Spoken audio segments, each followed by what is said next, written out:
Au cœur de l'été, le marais de Bresle nous offre une profusion de couleurs et d'ambiances exceptionnelles.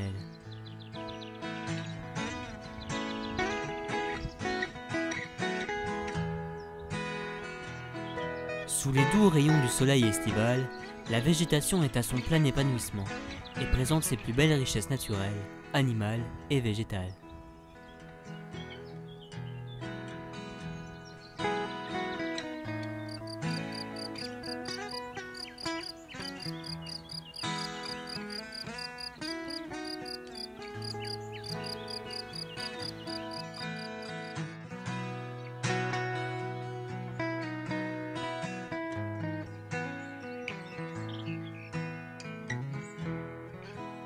Chaque endroit du marais présente des milieux différents, tous plus riches les uns que les autres.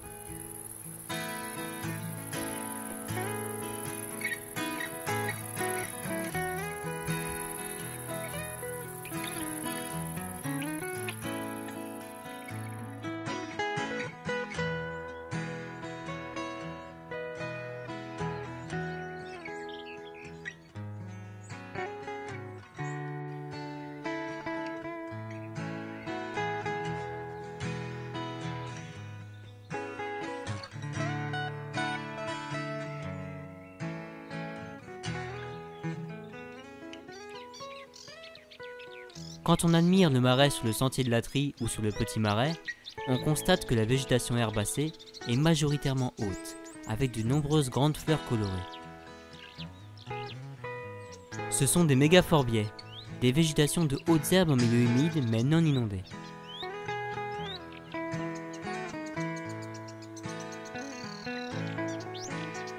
Comme le marais de Bresle a été asséché suite aux activités humaines comme le drainage pour la populiculture, ces mégaphorbiaes sont abondantes sur le site, car elles caractérisent cet assèchement et ont remplacé des habitats typiques d'une tourbière, comme les bas marais et les prairies tourbeuses.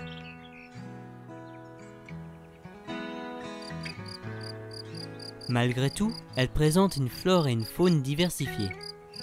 Les plantes les plus typiques de ce milieu sont la reine des prés, le patoire chanvrine, l'angélique sauvage ou encore la magnifique salicaire, qui fleurissent tout au long de l'été.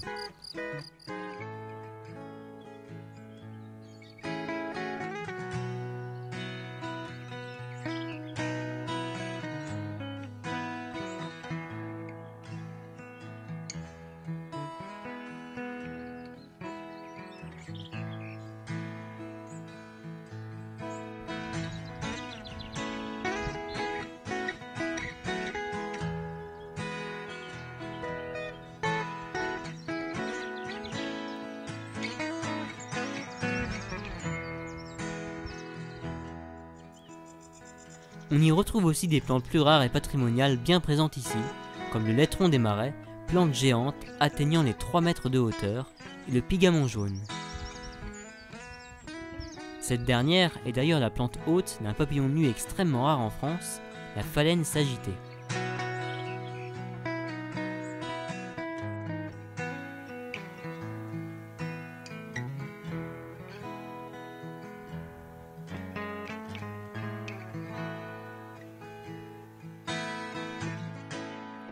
Une problématique d'espèces invasives est présente sur ces milieux, car l'astère lancéolée, originaire d'Amérique, concurrence fortement les espèces locales.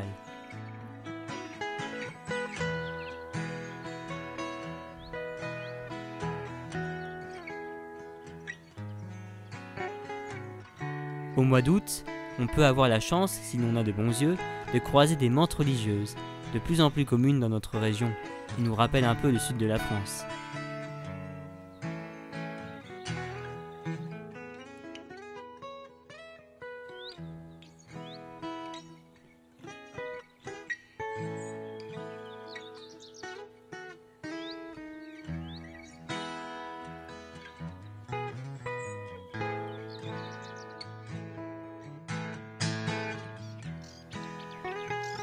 Les bas marais, eux, sont beaucoup plus localisés sur le site. Ces milieux inondés une grande partie de l'année sont typiques d'une tourbière active et sont menacés par le drainage du marais et l'enrichissement en éléments nutritifs de la tourbe, dû à sa minéralisation quand le milieu s'assèche.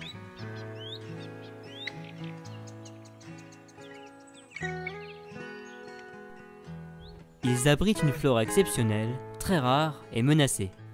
Certaines plantes, comme le jonc subnoduleux et la lèche à fruits écailleux, forment l'essentiel de la végétation.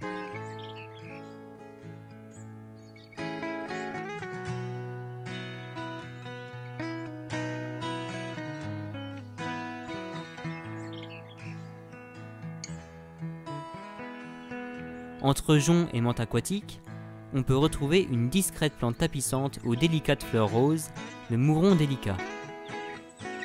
Rare, vulnérable et protégé en Picardie, il occupe les végétations rases très humides avec des zones de tourbe nue et est donc très sensible à la compétitivité végétale.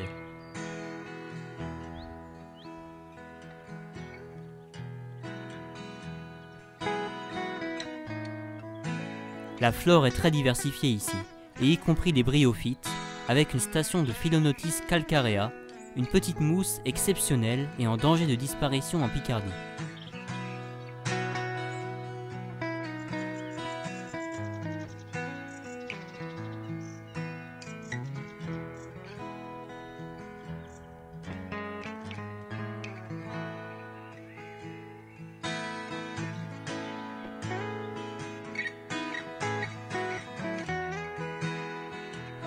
Les prairies paratourbeuses sont comme les bas-marais, des milieux herbacés ouverts à végétation assez basse, mais moins inondés que les bas-marais.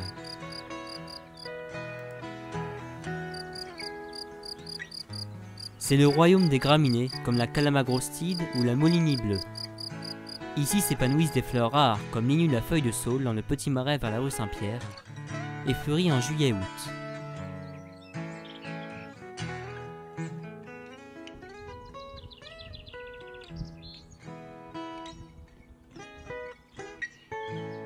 On retrouve aussi dans ce secteur des cladiets, autrement dit des roselières amarisques, un cousin des lèches, rare, typique des marais tourbeux.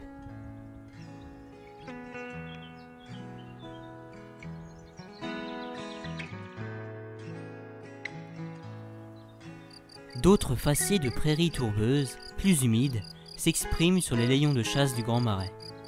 Ces végétations abritent plusieurs plantes d'intérêt patrimonial, dont les très rares Orchis incarnat et Orchis négligé.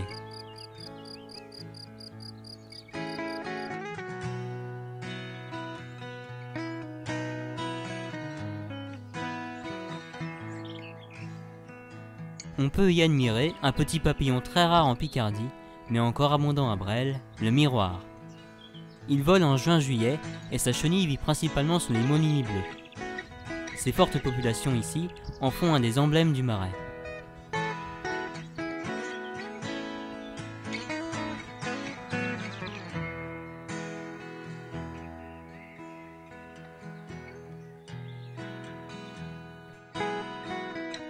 Les orthoptères, autrement dit les criquets, grillons et autres sauterelles, sont abondants dans ces milieux herbacés, et notamment certaines espèces comme le conocéphale gracieux ou le criquet des clairières.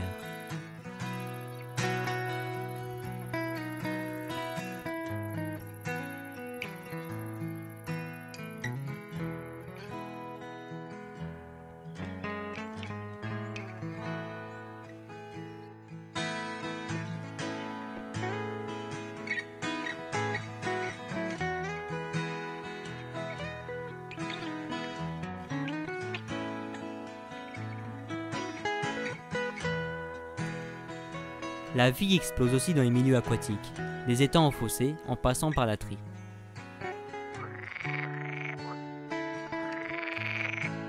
Dans ces fossés, la vie s'anime alors sous l'activité bruyante des grenouilles vertes.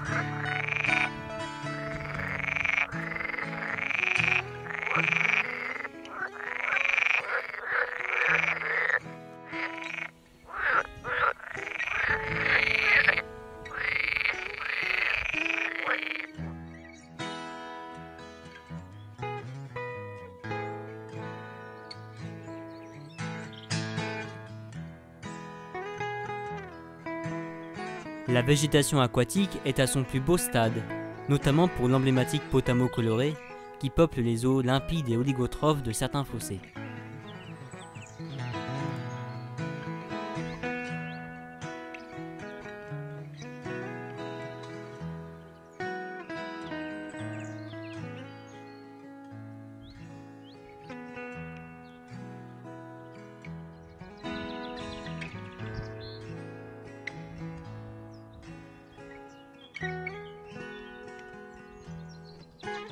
Les odonates, ou libellules, sont inféodées aux zones humides pour leur reproduction. On retrouve donc naturellement de nombreuses espèces toutes plus élégantes les unes que les autres.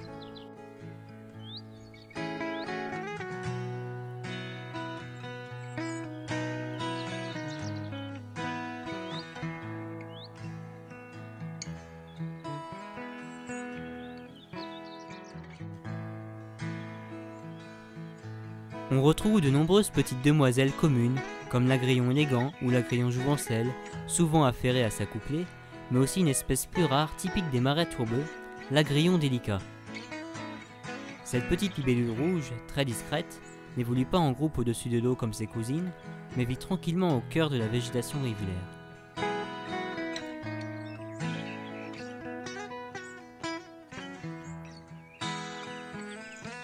On peut également facilement remarquer les grosses libellules vraies, moins discrètes, et volant d'un vol rapide au-dessus des étangs.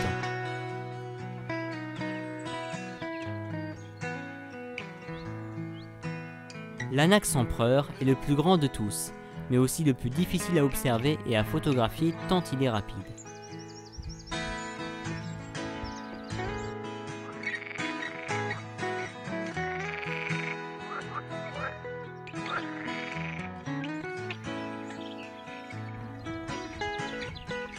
Sur le platelage du sentier pédagogique, des orthétrums bruns, dont les mâles sont entièrement bleus, se posent régulièrement sur les planches de bois qui surmontent les bas marais occupés par cette espèce pionnière, encore très rare il y a quelques années dans le nord de la France.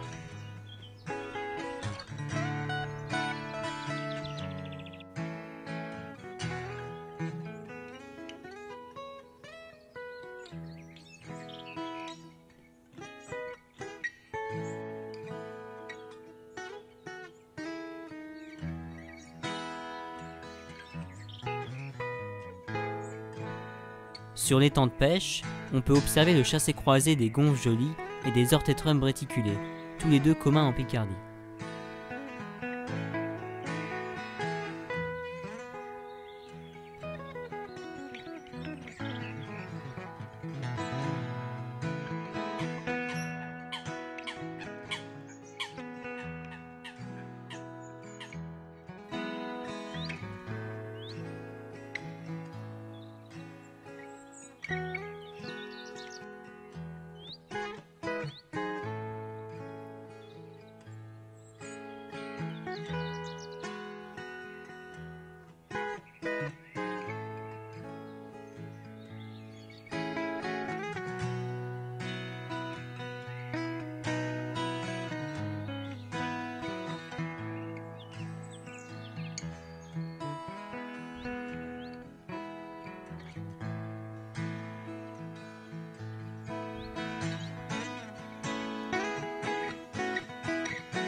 Si le marais de Bresle est bien entendu une zone humide, sa particularité est d'abriter le mont de sable, un coteau calcaire présentant des pelouses calcicoles riches en orchidées sauvages et en divers insectes.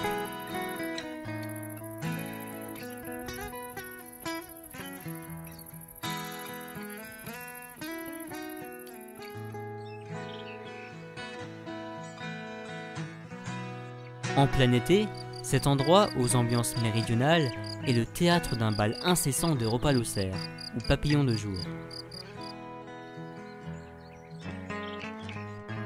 Parmi cette grande diversité, on peut observer certaines espèces très communes, mais néanmoins si belles, comme le citron, le vulcain, le paon du jour, les pierrides ou encore le myrtille.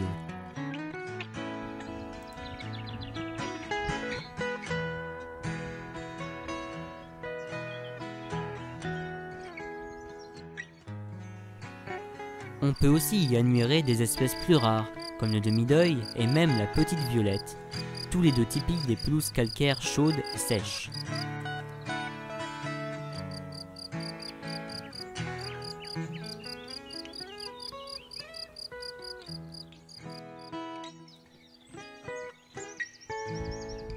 Ces papillons sont présents grâce à la multitude de fleurs qu'abrite le mont, comme l'origan commun, la saponaire officinale ou encore le millepertuis.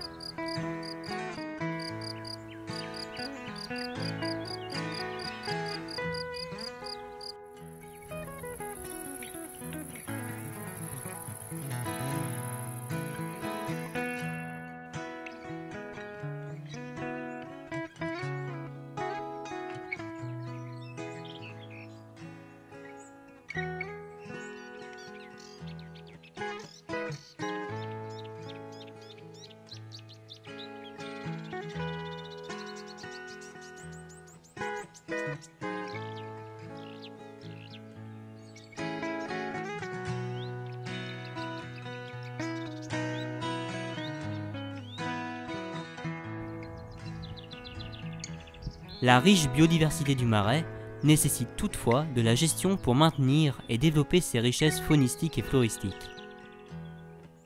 Le marais de Bresle présente de nombreuses espèces patrimoniales associées aux milieux tourbeux ouverts, comme le mouron délicat ou l'orchis incarnat. Et comme il y a un réel potentiel de restauration sur certains de ces milieux, comme les bas marais ou les prairies paratourbeuses, il faudrait engager des travaux d'ouverture et de restauration de certains milieux sur certaines zones pour assurer un minimum de gestion écologique et en conciliant bien évidemment les usages du marais comme la chasse ou la pisciculture. Le marais, majoritairement boisé par le drainage et l'abandon des activités agro-pastorales extensives, mériterait un peu de déboisement pour retrouver des milieux ouverts plus diversifiés.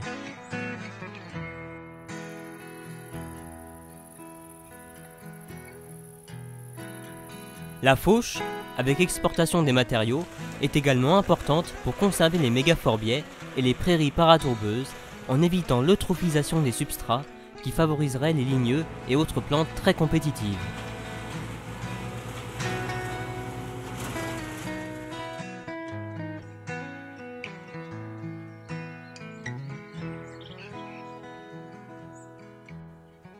Recréer des pièces d'eau, comme sur le sentier de Latry, est enfin très favorable au retour d'herbiers aquatiques et à la faune, comme les amphibiens et les odonates.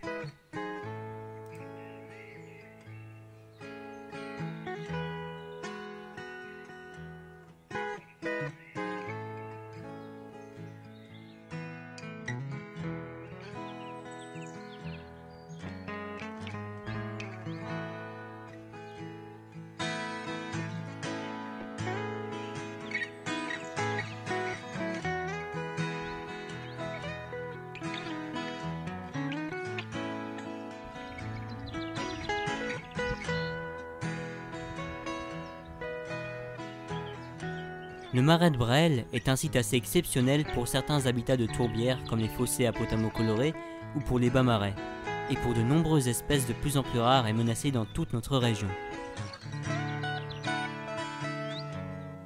Cette richesse, souvent méconnue du grand public et parfois même des usagers du marais, doit être davantage connue, reconnue et préservée pour admirer le spectacle de la nature, différent à chaque saison, mais aussi pour les services que nous offre cette zone humide, comme l'épuration des eaux et le soutien à l'étiage.